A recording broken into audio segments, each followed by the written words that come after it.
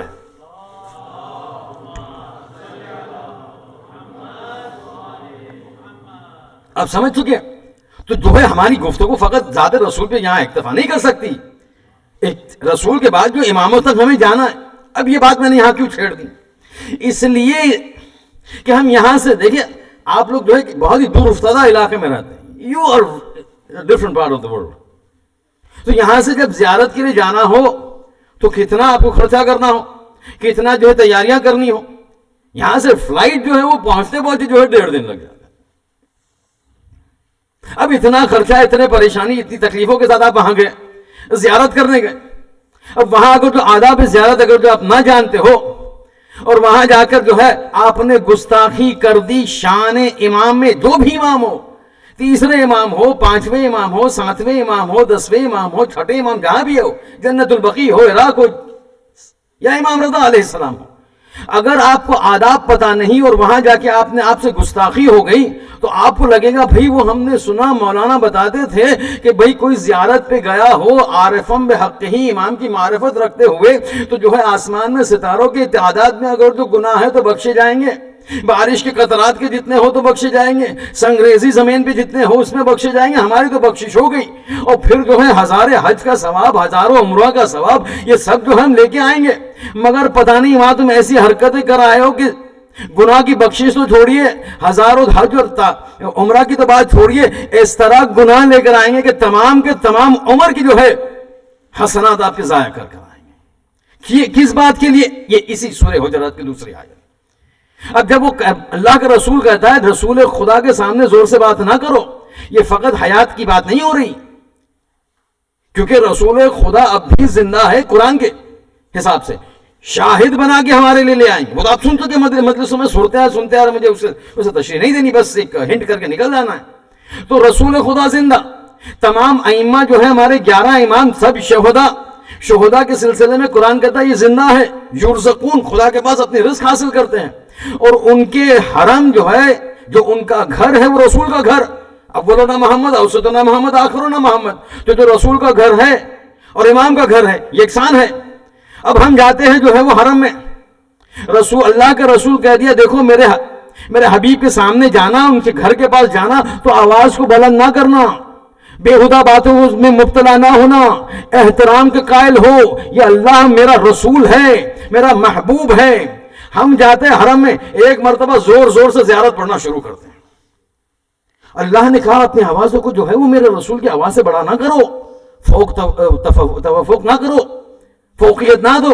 ہم جا کے زور سے گریا کر رہے ہیں، زور سے مناجات پڑھ رہے ہیں. بھئی اللہ کے گھر کا، اللہ کے رسول کا گھر، اماموں کا گھر یکساں ہے، تو جو حکم جو ہے وہ اللہ کے رسول کے لیے ہے وہ اماموں کے لیے بھی ہے. آپ جاتے ہیں وہاں بیٹھتے ہیں، بیہودہ باتیں گفتگو ہوتی ہے، مستی مذاق ہوتی ہے، سامنے ذریعے بیٹھے مستی مذاق کہے لگائے جا رہے ہیں. بے حرمتی ہے، یہ بے ادبی ہے، یہ وہی جملہ ہے کہ جو رسول خدا کے لیے جو ہے، اور وہ بنی تمیم کے لیے سورہ حجرات کی آیت نازل ہوئی. رسول کے سامنے مؤدبانہ بیٹھو، رسول کے سامنے مؤدبانہ بات کرو، رسول کے سامنے آواز کو بلند نہ کرو۔ ہم وہی رسول کے جانشین جو اولنا محمد آخرنا محمد ہے، حرم کے سامنے بیٹھتے اور یہ جو ایسا ٹائم پاس کرتے، اس طرح باتیں کرتے جیسے کہ ہمیں کوئی خوف ہی نہیں۔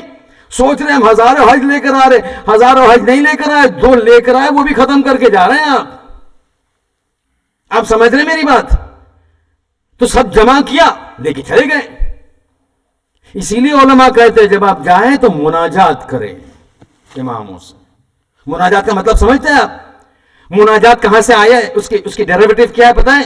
مناجات نجوا سے ہے۔ نجوا جانتے ہیں کیا ہے؟ وسپرنگ، آہستہ کان میں بات کرنا۔ مناجات 15 جو ہے وہ مناجات منسوب ہے امام امیر المومنین۔ اس کا مطلب کیا؟ یعنی خود تنہائی میں اکیلے میں بیٹھ کے اس طرح گفتگو کرو کہ خدا کے ساتھ تم نجوا کر رہے ہو، آہستہ بات کرو۔ وہ شہر رب سے قریب ہے، چلانے کی ضرورت نہیں ہے۔ اماموں کے پاس ہم سوچتے ہیں کرنے سے پہلے، اس سے پہلے اماموں کو پتہ چل جاتا ہے۔ اس کے لیے علماء کہتے ہیں جب حرم میں جاؤ تو بہت دھیان رکھو بھائی، چلم چلی نہ کرو، شور شرابہ نہ کرو۔ دنیا کو بتانے کی ضرورت نہیں کتنی محبت ہے تمہیں امام کے لیے، امام خود جانتے تمہارے دل میں کیا ہے۔ زور زور سے گڑ گڑانا ادب شان امام میں گستاخی ہے۔ زور زور سے زیارتیں پڑھنا، بھئی آپ اکیلے ہیں وہاں، آپ کے سامنے 100 دوسرے افراد ہیں، ڈسٹرب ہو رہے ہیں، ان کی زیارت کو ڈسٹرب کر کے آپ سمجھ رہے کہ آپ کی زیارت قبول ہوگی؟ نہیں ہوگی کبھی، گستاخی ہو جائے گی۔ سورہ حجرات کی دوسری آیت۔ تو یہ سب چیزیں میں دھیان رکھنا، بس یہ مجھے آپ کے سامنے ایک تذکر دینا تھا کہ بھئی دیکھیں اس طرح بھی خدا کا نظام چلتا ہے۔ ایسا نہ سمجھ لیے کہ ایک مرتبہ ماہ رمضان میں آپ نے جو ہے وہ 30 دن نماز شب پڑھ لی تو بس آپ کا وہ بینک اکاؤنٹ فکس ڈپازٹ میں چلا گیا، کوئی ہاتھ نہیں لگا سکتا، آپ خود اس کو چلائیں گے، کیونکہ آپ کے پاس ہمارے پاس ایسی ہے گناہ ہے، ہم ایسے کرتے کہ یہ سب جلا دی جائے۔ بس 2-3 کے اشارہ کرتا ہوں، ایک تو میں نے واضح کر دیا، ایکسپلین کر دیا، آپ سمجھ چکے ہیں۔ اب 2-3 چیز بہت جلدی بیان کر کے مجھے ایک بہت ہی امپورٹنٹ میسج دینا ہے۔ تو ایک تو آپ نے سنا حرم میں جائیے، ادب امام کو برقرار رکھیے، ادب کو برقرار رکھیے۔ بعض اوقات دیکھا جاتا ہے کہ زیارت پہ جاتے، ابھی آپ نے ثابت کر چکا میں، امام کا حرم امام کا گھر ہے۔ امام کا روایت میں ہے، حدیث میں، قرآن میں ہے کہ جب آپ کو جانا ہے کسی کے گھر میں تو پہلے اجازت مانگو۔ اب دیکھا جاتا ہے کہ جب ہم امام کے حرم میں جاتے ہیں، ایک مرتبہ بعض اوقات، دیکھیں آداب ہے حرم میں وارد ہونے کے، ون آف دی آداب میں سے ایک ادب یہ ہے کہ جب آپ وارد ہو تو پہلے اذن دخول پڑھیں۔ ادخلوا یا رسول اللہ، اے اللہ کے رسول اجازت ہے میں وارد ہو سکوں آپ کے گھر میں۔ ادخلوا یا حجت اللہ، اے حجت خدا جو اس مرکز میں جس میں شریف آپ کا یہاں ہے، آیا اجازت ہے میں آپ کے گھر میں وارد ہو سکوں؟ لیکن ہم دیکھتے ہیں لوگ جو ہے وہ جاتے ہیں ایک مرتبہ، کہتے بھائی اذن دخول پڑھو، ارے مولا کے پاس جانا ہے، اذن کی کیا ضرورت؟ یا ہم سے جو ہے وہ چلے گئے اندر۔ آپ کے گھر میں کوئی گھنٹی بجا کر پوچھے بغیر کوئی گھر میں چلا آئے گا تو آپ کو پسند آئے گا؟ آپ تو سیدھا فون اٹھا کے پولیس کو فون کریے گا نا۔ اذن دخول پڑھنے کے بعد بھی کہا گیا ہے کہ آپ اجازت مانگ لیں، اس کا مطلب یہ نہیں کہ اجازت مل گئی ہے آپ کو۔ اجازت مانگنے کے بعد ویٹ کریے، منتظر رہیے، وہاں سے جب اجازت ملے پھر وارد ہوئیے۔ مولانا کیا بات کرتے ہیں، وہاں مولا سے کیسے اجازت ملے گی؟ تھوڑی یہ آیت اللہ بہجت ہے کہ سن سکے کہ آ جاؤ اندر بہجت؟ تو بولتے ہمیں الفاظ سننے کی ضرورت نہیں ہے۔ علماء بتاتے آپ جب اذن دخول پڑھیں تو اگر مولا کو بلانا ہے تو آپ کے درون میں جو ہے ایک تبدیلی پیش آئے گی۔ اگر آپ محبت سے سرشار ہو گئے، آنکھوں میں آنسو آ گئے، تو سمجھ لیجئے گا مولا جو ہے آپ کو اجازت دیتی ہے۔ اور خود آیت اللہ مرحوم آیت اللہ بہجت کا جملہ ہے، اگر آپ کسی مرکز میں گئے، مثلا آپ امام حسین کی زیارت کے لیے گئے، اذن دخول پڑھی آپ نے، اور اذن دخول پڑھنے کے بعد آنکھوں میں آنسو نہ آئے تو سمجھ لیجئے کہ مولا بلائے نہیں، آپ کو پرمیشن نہیں دیے۔ یو کی ناٹ انٹر، آپ وارد نہیں ہو سکتے۔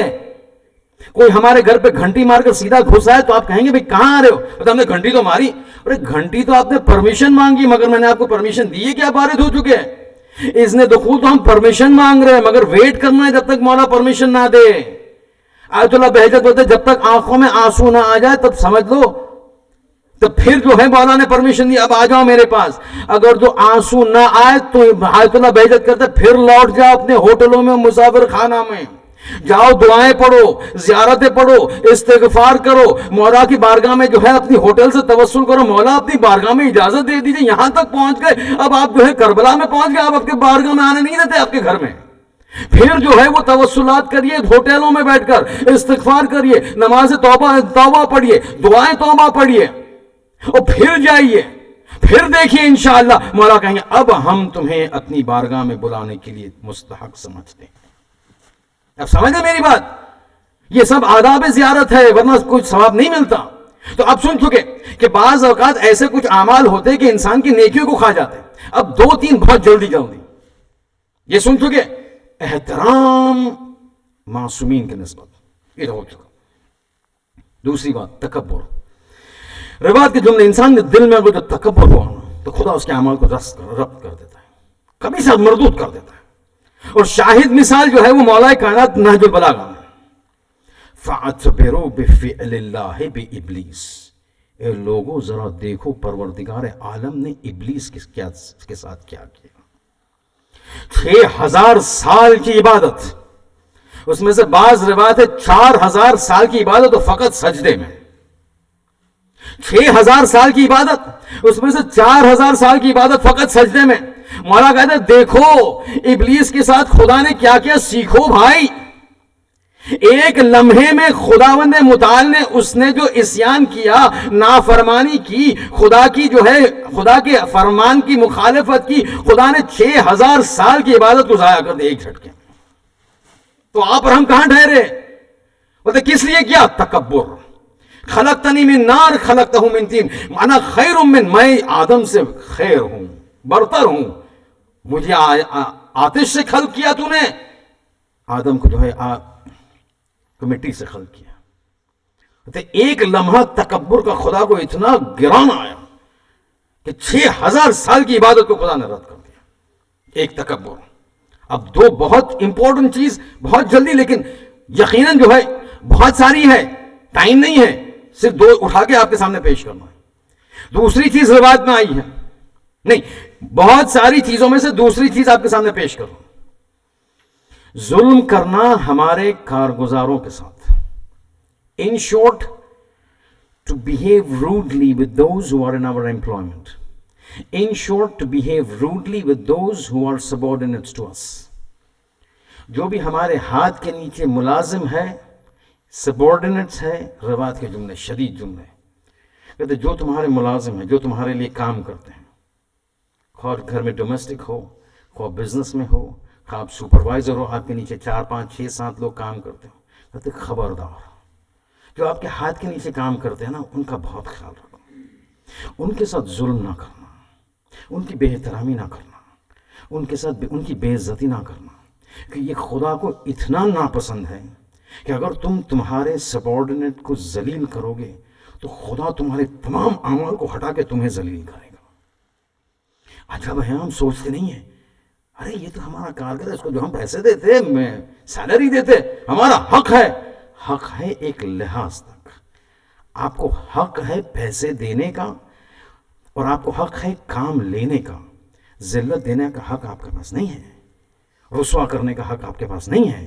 یہ خدا خصوصیت کے طور پر میں نے روایت سے اٹھائے, کہ روایت کے جملے ہیں کہ خیال رکھو آپ کے نیچے جو کام کرتے ہیں ان کو ذلیل نہ کرو. ایسا نہ ہو کہ تمہیں پتہ ہی نہ چلے کہ تمہاری 4 زیارتیں ایک جھٹکے میں خدا ختم کر دے. یہ دوسری بات, بہت جلدی آگے بڑھنا. تیسری بات, والدین. والدین کا مسئلہ بڑا سنگین ہے. روایت کے جملے, والدین ناراض ہوتے, پروردگار اتنا ناراض ہوتا ہے کہ آپ یقین مانیے, اگر جو دنیا میں اگر والدین کسی سے ناراض ہے تو وہ شخص دنیا میں کبھی سکسیسفل نہیں ہوگا. He will always face a dead end. لیکن مجھے جو ہے وہ اطاعت والدین, احترام والدین پہ گفتگو ابھی نہیں کرنی, موقع ہی نہیں ہے. لیکن مجھے ایک دوسرے پہلو کی طرف لے جانا والدین کے. یہ تو جو ہے وہ ہمیشہ والدین سامنے ہے, احترام کرو.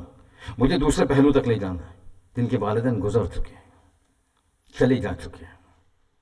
سامنے ہے تو آپ کو تو کرنا ہی ہے, لیکن مسئلہ یہ ہوتا ہے کہ جب آنکھوں کے سامنے نہ رہتے ہیں نا تو پھر انسان جو ہے وہ بھلا دیتا ہے. Out of sight out of mind. دل جب نظر کے سامنے نہیں ہوتا نا تو انسان بھلا دیتا ہے. روایت کی تم نے جس طرح والدین اپنی حیات میں اپنے فرزندوں کو جو ہے وہ آنکھ کر سکتے ہیں، مرنے کے بعد بھی آنکھ کرتے ہیں. جس طرح دنیا میں حیات میں وہ آپ کے لیے دعا کرتے ہیں تو مرنے کے بعد بھی کرتے ہیں. اور یہ تو جملہ تو کتنی بار آپ سن چکے کہ اگر آپ کسی شدید پریشانی میں ہو، دعا کرتے جا رہے ہو، 2 مہینے تک جو ہے دعائیں کومل پڑی جا رہی ہے، 40 دن کا زیارت عاشورہ کا جو ہے چلا اور عمل جو ہے آپ پڑھ کر چکے، مگر پریشانی دور ہی نہیں ہوتی، حاجت جو ہے روائی نہیں ہوتی. کہتے پھر جاؤ اپنی ماں کی قبر پر، اور ماں کی قبر پر جا کر ماں سے کہو پروردگارہ میری ماں کا واسطہ، اے ماں تجھے اہل بیت کا واسطہ پروردگار کے پاس دعا کر کہ یہ مسئلہ میرا حل ہو جائے. برزخ میں بیٹھ کر یہ ماں جو ہے دعا کرتی ہے. تو جس طرح برزخ میں رہ کر یہ ماں اپنے بچوں کے لیے دعا کر سکتی ہے، وہی ماں برزخ میں رہ کر اپنے بچوں کو آنکھ بھی کر سکتی ہے. اور انسان اگر جو اپنے والدین کو دنیا میں بھول جائے تو جو ہے وہ نقمت اور عذاب ہے، لیکن مرنے کے بعد بھی اگر جو بھول جائے نا تو یہ نہ سمجھیے گا آپ اپنی ماں کو بھول کر جو ہے زیارت پہ گئے تو زیارت کو کام آنے والی ہے. روایت کے جملے سب ہم جلا کے خراب کر دیں گے. یہ ماں باپ کو جو تمہیں پال پوس کر بڑا کیا، اب دنیا سے چلے گئے، تم بڑے ہو گئے، بینک بیلنس ہے، مرسیڈیز ہے، فلان ہے، اب ماں باپ کو بھول چکے، تمہارا کوئی کام میں قبول نہیں کروں گا، ضائع کر کے رکھ دوں گا. یہ بڑی خطرناک چیز ہے. یہ اسی لیے جب شروعات میں نے کہا کہ ماہ رمضان کو ثواب جمع کرنا آسان بات نہیں ہے، لیکن اس سے سخت ہے جمع کیے ہوئے ثواب کو باقی رکھنا. ایسا کوئی ہم سے غلطی نہ ہو جائے، کوئی گناہ نہ ہو جائے کہ خدا کو اتنا ناپسند آ جائے کہ ہماری تمام عبادت کو رات بھر کے گریا کرتے رہے ہم، خدا اس کو ہٹا دیں. آج شب قدر میں دعا میں ون آف دا دعاز یہ ہونی چاہیے، پروردگار اتنا ناراض نہ ہو تو ہم سے کہ ہماری محنت کو تو جو ہے وہ ضائع کر دیں. شب قدر ہے نا، رحمت خدا ہے. اب اس کے لیے اسی سلسلے میں، کیونکہ یہ تو ثواب کے سلسلے میں، but we are more concerned about cash money نا، پیسے جو ہے وہ کریڈٹ وہ بعد میں دیکھا جائے گا. Cash is now in this world. تو سنیے ایک واقعہ نہیں، ایک ریالٹی سنیے پیسے کے سلسلے میں. پیسے سب کو جمع کرنا بہت اچھا لگتا ہے نا، ظاہر سی بات ہے. Who doesn't like a good life in this world? Everybody wants a good life. لیکن مسئلہ یہاں سنیے گا خمس کا. ایک خمس کا مطلب سنیے، پھر مصاب کی منزل، اور پھر انشاءاللہ اس کے بعد اعمال شب قدر. لیکن عام طور پر جو ہے وہ خمس جب واجب ہوتا ہے نا، حق اللہ ہے. اب یہاں کی بات نہیں کر رہا میں، لیکن اگر جو آپ کے ذہن میں، آپ کے نظر میں کوئی ہو کہ جو اس قسم کی مشکلات میں مبتلا ہے، تو آپ کا فرض بنتا ہے کہ جا کے میری بات پہنچائیں. یہ خمس جو ہے حق اللہ ہے. بہت سارے شبہات نکلتے ہیں، رسول کے زمانے میں کہاں تھا خمس، یہ تو 7ویں امام کے زمانے سے نکلا ہے، فلان ہے. ایسے باتوں کو جو ہے غور نہ کریے گا. دیکھیں میں سید نہیں ہوں، میں شیخ ہوں. خمس جو ہے میرے پاس آنے والا نہیں. تو میں جب آپ سے کہتا ہوں کہ خمس جو ہے وہ تحقیق بتاتی ہے کہ وہ رسول کے زمانے سے ہے، تو سمجھ لیجیے کیونکہ اہل سادات نہیں ہو تو مجھے سائم سادات نہیں ملنے والا، تو میری کوئی ذاتی جو ہے وہ مفاد نہیں ہے اس میں. لیکن سنیے گا 2 روایت آپ کے سامنے پیش کرتا ہوں ان افراد کے لیے. آپ کی طرف اشارہ نہیں ہے، لیکن اگر آپ کسی کو جانتے ہو، دیکھیں ہمیں and it is pertinent to my talk because what is the topic of my talk today کہ whatever we collect we need to preserve it, not let it get frittered away. جو بھی چیز ہم نے جمع کی ہے اس کی حفاظت کرنی ہے، ضائع نہ کرنا ہے. تو ثواب کے سلسلے میں تو بیان کر چکا، پیسے کے سلسلے میں سنیے، رزق کے سلسلے میں سنیے، معیشت کے سلسلے میں سنیے. انسان پیسہ جمع کرتا ہے، خمس کی تاریخ آتی ہے، $50,000 سیو ہو گیا، $10,000 نکالنا ہے. ارے روح نکل جائے مگر $10,000 نہ نکلے. یہ ہماری کیفیت ہوتی ہے. $10,000 خمس میں، تو پھر انسان کیا کرتا ہے؟ وہ پھر وہ شرعی جو ہے وہ کہتا نا شرعی چیٹنگ. زوجہ کو کہے گا تمہاری جو ہے 10 دن کے بعد ہے، میں تمہیں میرے پیسے خمس کے گفٹ کر دیتا ہوں، تو میری تاریخ نکل جائیں گی، پھر مجھے خمس دینا نہیں پڑے گا. اس کے بعد جو ہے تمہاری تاریخ آئے گی تو اس سے پہلے مجھے دے دینا، تو پھر تمہیں خطا ہے وہ خمس دینا نہیں پڑے گا. 50 کے 50 ہمارے پاس رہیں گے، خمس بھی بچ جائے گا اور گناہگار بھی نہیں ہوگے. یاد رکھیے امام زمانہ کا پیسہ ہے. یہ سب آپ جانتے ہیں مجھ سے بہتر، میں اس کی کیا تشریح کروں آپ کو، یہ سب آپ جو ہے وہ ہم سے بہتر جانتے ہیں.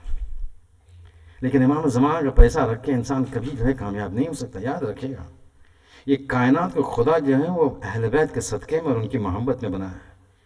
ان کے پیسے اگر جو کوئی روک لیا تو سمجھ لیجیے گا خدا چھوڑے گا نہیں. یہ بالکل روکھی انداز میں، یہ شاید جو ہے وہ ادب ممبر نہ ہو، لیکن یہ بالکل کھلی بات کر رہا ہوں میں، خدا چھوڑے گا نہیں. امام کا حق اگر جو نہ دیا تو کچھ افراد کیا کہتے ہیں 50,000 میں سے 10,000 خمس دینا ہے ہمیں. 10,000 کون دے گا؟ نہیں دیتے. اب 2 روایت سن لیے اس کے بعد مسائل کی منظر. ایک روایت کہتی ہے من منع درہما من حق اللہ، اگر کوئی انسان 1 درہم خدا کے حق کو روک لیا، انفق مثلین فی غیر حقہ، تو خداوند متعال جتنا اس نے روکا ہے نا خمس کا، اس کا ڈبل جو ہے پیسہ ضائع کروا دے گا اس کا. تم نے کتنے روکے تھے؟ 10,000. $20,000 تمہارے ضائع ہو جائیں گے. خدا کچھ کرے گا، بیماری آئی گی آپریشن کرنا پڑے گا، چلتے ہو ایکسیڈنٹ ہو گیا ہاسپٹل کا خرچہ، ایسا کچھ لٹیگیشن آ گیا کہ سولسیٹر میں 20,000 چلے جائیں گے، ایسے کچھ پرابلم ہو جائیں گے کہ آپ کو. خدا کے پاس جو ہے نا ہر چیز کی قدرت ہے. وہ کوئی بھی بٹن کو دبا کے انسان کی زندگی کا کوئی بھی پہلو جو ہے اس طرح جو ہے وہ پریشان میں لے جائے گا کہ تم میرے نمائندے کا حق لے رہے ہو، اب تمہیں بھی حق نہیں ہے یہ پیسہ جو پر استعمال کرنے کا. روایت کے جملے، اگر جو انسان 1 درہم خدا کے حق کا خمس کا جو ہے روک کے رکھا تو خدا ڈبل پیسہ جو ہے وہ باطل میں جو ہے صرف کرے گا. یہ ایک روایت دنیا میں، اس کی پے آمد، اس کا کانسیکوینس آخرت میں سنیے گا. روایت کہتا ہے من منع مالا من حق اللہ، اگر جو پروردگار عالم کے حق میں سے کوئی، اور آپ سمجھ لیجیے گا یہ پیسے جو ہمارے پاس آتے ہیں وہ ہمارا پیسہ نہیں ہے، یہ خدا ہم کو لون دیا ہوا ہے، خدا ہم کو قرض دیا ہوا ہے کہ ہم تمہیں قرض دیتے، دیکھنا چاہتے ہیں اب تم کس طرح میرے پیسے دیے ہوئے پیسے کو استعمال کرتے ہو. روایت کے جملے، جو انسان جو ہے اب خدا کے مال، خدا کے حق کے مال کو جو ہے وہ اپنی راہ میں خرچ نہ کیا، توقہ اللہ یوم القیامت بہی علی حیۃ من النار، یہ پیسے جو ہے وہ سانپ کی شکل میں، آگ والے سانپ، آگ کا بنا ہوا سانپ، اس کے گردن میں توق کے عنوان سے ڈال کر جو ہے 50,000 سال تک کھڑا رکھے گا. انسان سمجھ نہیں پاتا. دیکھیے وہی کانسیپٹ ہے، ہم نے کچھ پیسے جمع کیے، 50,000 جمع کیے، 10,000 نکالنا ہے، باقی کے 40 تو ہم بچا سکتے ہیں نا. لیکن خدا کہتا ہے کہ تم 10,000 نہ دو گے تو تمہارے 20,000 ضائع ہو جائیں گے. یہ سب جو ہے ہمارے پاس تعلیمات اہل بیت کی طرف سے آتی ہیں، مگر یہی اہل بیت جب ہماری نجات کے لیے ہمیں نصیحتیں کرتے ہیں تو لوگوں کو پسند نہیں آتا. اگر فلان امام جو فلان فرقے کا دنیا میں ہے، اتنی جو ہے اتنی عزت اور شہرت، نام نہیں لینا ہے، لیکن دنیا میں ایسے مسلمان فرق ہے کہ جن کے امام بھی دنیا میں ہے، مانے جاتے ہیں امام ان فرقوں کے. اتنی جو ہے ان کی پاپولیرٹی اور فیم کہ وہ فون کرے تو 24 گھنٹے میں وائٹ ہاؤس میں ان کی meeting president of the United States کے ساتھ ہو جائے. یہ کیوں اتنے محبوب ہے؟ یہ کیوں اتنے محبوب ہے؟ اور کیوں ہمارے مراجع کے ساتھ جو ہے وہ یہ سب نہیں ہوتا؟ کیوں آیت اللہ خامنئی اور خمینی کے لیے آیت اللہ خمینی کو میڈ ملا کہا جاتا تھا؟ دا میڈ آیت اللہ، دا میڈ ملا. آیت اللہ خامنئی کو almost on the word of a terrorist head of state. کیوں وہ انسان کہ جس میں دین کا شاید ہی کوئی شائبہ نظر آئے، اس کو اتنا پاپولیرٹی ملتی ہے کہ فون کر کے 24 گھنٹے میں وائٹ ہاؤس میں پہنچ سکتا ہے، لیکن ہمارے جو ہے وہ علماء کے لیے اس طرح نہیں ہے. پتہ ہے کیوں؟ کیونکہ اگر آپ چپ چاپ بیٹھے رہے، کسی کے کاموں میں مداخلت نہ کرے، کسی کو جو ہے تنبیہ نہ کرے تو آپ بہت اچھے. اگر جو امام صادق اور امام حسین چپ چاپ بیٹھے رہتے تو کوئی ان کو شہید نہیں کرتا، لیکن جب وہ اٹھے اور کہے کہ بھئی یہ یزید جیسا شخص میرے نانا کے ممبر پر نہیں بیٹھ سکتا، خلافت پر نہیں بیٹھ سکتا، تو پھر شہادت ملتی ہے. اور ان کی جو شہادت اسی وجہ سے ہوئی، امت کو راہ راست پر لے جانے کے لیے تو نصیحتیں کرتے تھے. کچھ لوگوں کو پیر میں جو ہے تکلیف ہونے لگی. You step on somebody's toes, he's going to say ouch. آپ کسی کے پیر پر جو ہے پیر رکھیں گے تو وہ چلائے گا، وہ جب وہ چلائے گا تو پھر وہ نفرت پیش ہوگی، ایجاد ہوگی، نفرت ہوگی تو پھر شہادت کی منزل پر آئے گا، اور پھر یہی ایام آئیں گے، وہ ارکان ستون ہدا اور ہدایت کا ستون۔ مولا کی شہادت واقع ہو چکی، بس 2-3 جملے، پھر انشاءاللہ جو ہے وہ توسلات۔ امام کی شہادت واقع ہو چکی، اب سن سکے پورا مرحلہ۔ ایک مرتبہ جو ہے وہ رات میں قافلہ، چھوٹا سی قافلہ نکلتا ہے، کوفے کے باہر جاتا ہے، جو آج تاریخ میں نجف کے عنوان سے جانا جاتا ہے۔ دفن ہو چکا، قبر کو جو ہے ناشناختہ کر دیا۔ اتنا تک روایت ہے کہ متعدد قبر امام حسن نے جو ہے وہ بنائی تھی، تاکہ کسی کو پتہ نہ چلے کہ ان میں سے کون سی اصل قبر ہے۔ ایک تابوت کو مدینے میں بھیج دیا کہ شاید لوگوں کو شک ہو، امام کا جنازہ مدینے میں جو ہے وہ منتقل کر دیا گیا۔ بہرحال یہ ختم ہو چکا۔ ایک مرتبہ رات کو جو ہے وہ کوفہ چلے آتے ہیں۔ اب دوسرے دن سب کو پتہ چل گیا، ارے مولا کہاں ہے؟ شہید ہو گئے، دنیا سے چلے گئے۔ کب؟ کل رات کو۔ ارے تو نماز جنازہ کب ہے؟ نماز جنازہ نہیں ہے۔ کیوں؟ کیونکہ تدفین ہو چکی۔ کیا بات کر رہے ہیں؟ تدفین ہو چکی؟ ہاں۔ کہاں؟ کہتے نہیں، یہ سر خدا ہے، یہ راز پروردگار ہے، یہ فاش نہیں ہو سکتا۔ ہمیں نے تو نماز پڑھنی ہے امام کے جنازے پر، نہیں۔ ہم نے تو جانا ہے تشییع جنازہ کرنا ہے، کہ نہیں، اللہ تمہاری نیت کو ثواب دے، جزا دے، لیکن تم کہیں جا نہیں سکتے۔ ایک مرتبہ جو کوفے میں کوہرام مچ گیا، ارے مولا کائنات کی شہادت واقع ہو چکی، تدفین تشییع تدفین سب ہو چکا، ہمیں پتہ نہیں، اور ہمیں پتہ بھی نہیں چل سکتا کہ امام حسن امام حسین کو بتانے کے لیے تیار نہیں ہے۔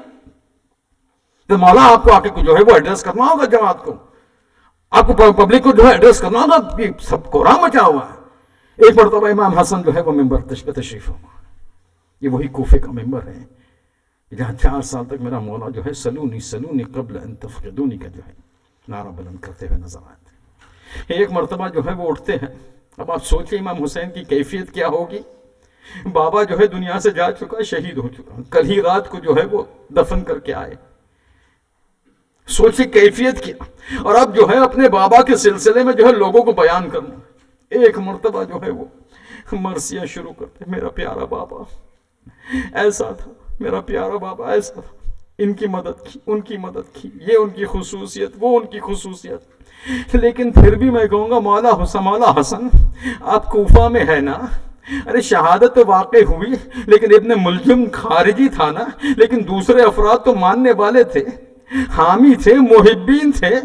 آپ اپنے شہر میں کوفہ میں اپنے حامیان کے درمیان اپنے بابا کی تعریف کر رہے، لیکن اے مولا حسن ذرا شام میں آئیے اور جو ہے سید سجاد کو دیکھیے۔ ارے بابا جو ہے وہ اتنی شدید انداز میں مارا جا چکا، سر جو ہے وہ قلم کر دیا جا چکا۔ اب جو ہے شام کے دربار میں مولا جو ہے وہ خطاب ممبر ہے۔ ایک مرتبہ ممبر سے کہتے ہیں یزید تجھے پتا نہیں میں کون ہوں؟ ارے تجھے بتاؤں میں کون ہوں؟ ارے میں وہ علی ہوں جو اس حسین کا بیٹا ہوں کہ جو فاطمہ زہرا کا لال تھا۔ ارے میں وہ حسین کا بیٹا ہوں جس کے لاشوں پر تیرے فوج نے پامال کر دیا، گھوڑے دوڑائے۔ ارے وہ میں حسین کا بیٹا ہوں جس کو تو نے پیاسا ذبح کر دیا۔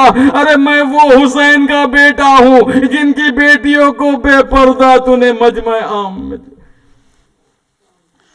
وَسَيَعْلَمُ الَّذِينَ ظَلَمُوا أَيَّ مُنْقَلَبٍ يَنْقَلِبُونَ لَعْنَةُ اللَّهِ عَلَى الْقَوْمِ الظَّالِمِينَ.